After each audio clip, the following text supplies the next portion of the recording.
7 अक्टूबर को क्या हुआ? 1200 उनके बेचारे जवान लड़के लड़कियां, औरतें, बच्चे, बूढ़े वो बड़ी बेरहमी से मारे गए। पूरी दुनिया ने देखा। बहुत बहुत आक्रोश है मुस्लिम उम्मा में, मुस्लिम वर्ल्ड में। और वो ओआईसी की मीटिंग हो रही है कतर में कि साहब अब तो कुछ करना ही पड़ेगा। माफ़ कीजिए, एज अ मिलिट्री मैन मेरे को तो ये टोटल गीदड़ भभकी लग रही है। अगर करना है तो करिए ना साहब, दिखाइए, करके दिखाइए। मिलिटरीली पॉसिबल है आपके लिए।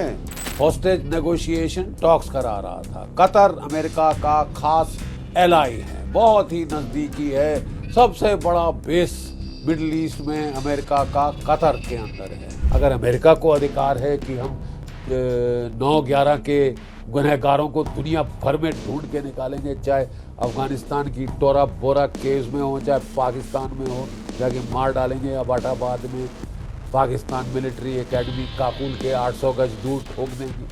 देखिए, इजराइल ने पिछले कुछ दिनों में 6 अरब देशों पर जो भी हमास के आतंकी ठिकाने थे उनके ऊपर हमले किए हैं। चाहे सीरिया हो, चाहे कतर हो, चाहे लेबनान हो, चाहे यमन हो, चाहे तुनीसिया हो, उसने उनके ऊपर ताबड़तोड़ हमले किए हैं।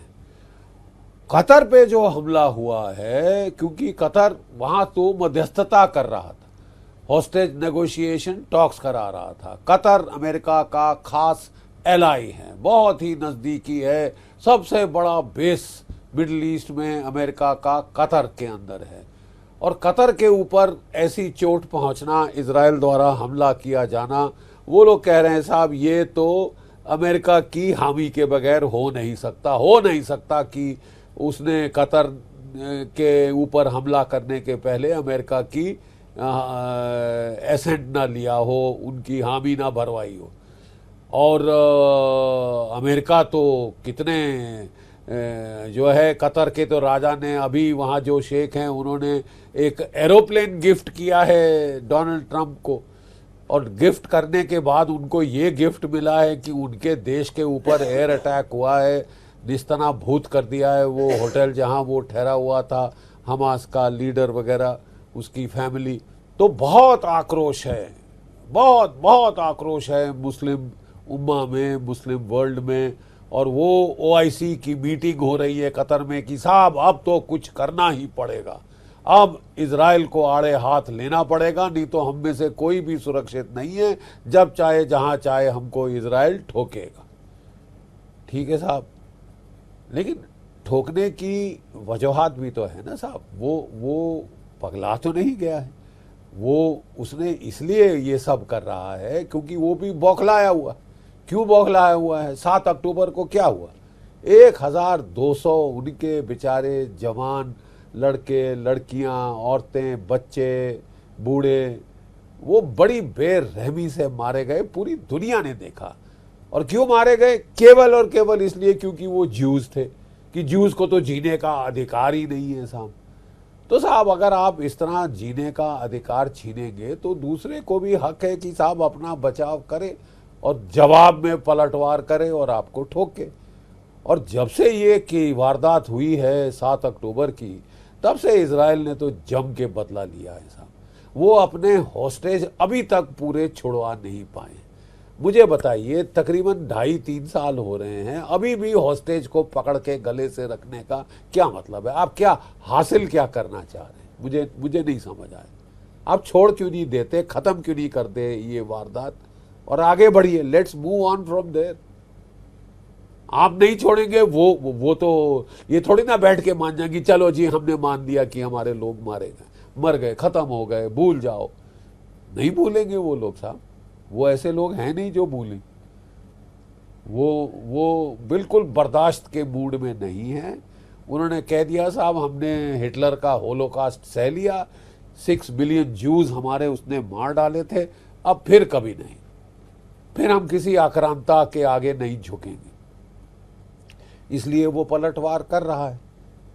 अब अरब देश कह रहे हैं कि साहब बहुत ज्यादती हो गई।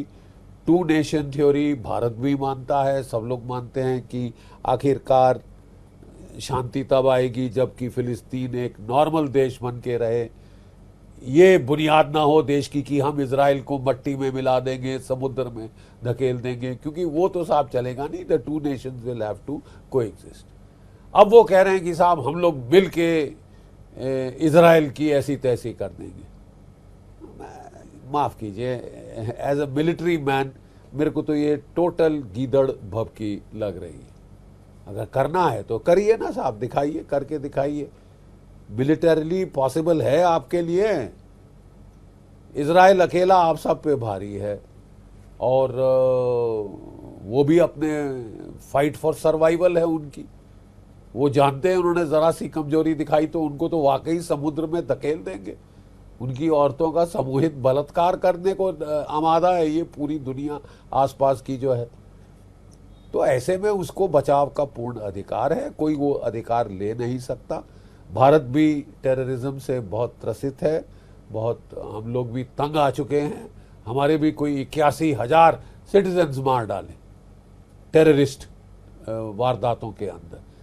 कोई जो थे हमारे 21,000 अफराद हमारे शहीद हुए थे पंजाब में 1980 की दशक में। 90 से लेकर आज तक कोई 45,000 जम्मू कश्मीर में मारे जा चुके हैं। और फिर तो साहब ये 2000 की दशक से लेकर तो वहाँ पे साहब इंडियन मुजाहिदीन का दौर शुरू हुआ था। चाहे दिल्ली, चाहे कलकत्ता, चाहे मुंबई, चाहे बेंगलुरु, हर जगह बम फट रहे थे साहब। चाहे अहमदाबाद बम फट रहे थे। 15,000 और मारे गए। जोड़ लीजिए 21, 45, 15, 81,000 भारतीय। क्या भारतीयों का खून इतना सस्ता है? जो आए मार डाले, जो आए कत्लो गारत कर जाए और सीटी बजाते निकल जाए। तो साहब अब भारत भी तंग आ गया है। भारत ने भी सिंदूर करना शुरू कर दिया है। अपनी नई डॉक्ट्रिन बिल्कुल क्लियर कर दी है। Any act of terror will be an act of war. तो अगर भारत को अधिकार ये है तो मेरे ख्याल से फिर इजराइल को भी वो अधिकार है। अगर अमेरिका को अधिकार है कि हम 9/11 के गुनहगारों को दुनिया भर में ढूंढ के निकालेंगे, चाहे अफगानिस्तान की टोरा बोरा केव्स में हो, चाहे पाकिस्तान में हो, जाके मार डालेंगे। अबाटाबाद में पाकिस्तान मिलिट्री एकेडमी काकुल के 800 गज दूर ठोक देंगे। उन्होंने ठोका है, उनको अगर अधिकार है तो इजराइल कह रहा है भाई फिर हमें भी ये अधिकार होना चाहिए। इसी हमारे भी लोग हमको उतने ही प्रेशस हैं जितने अमेरिका को हैं, जितने किसी और मुल्क को हैं।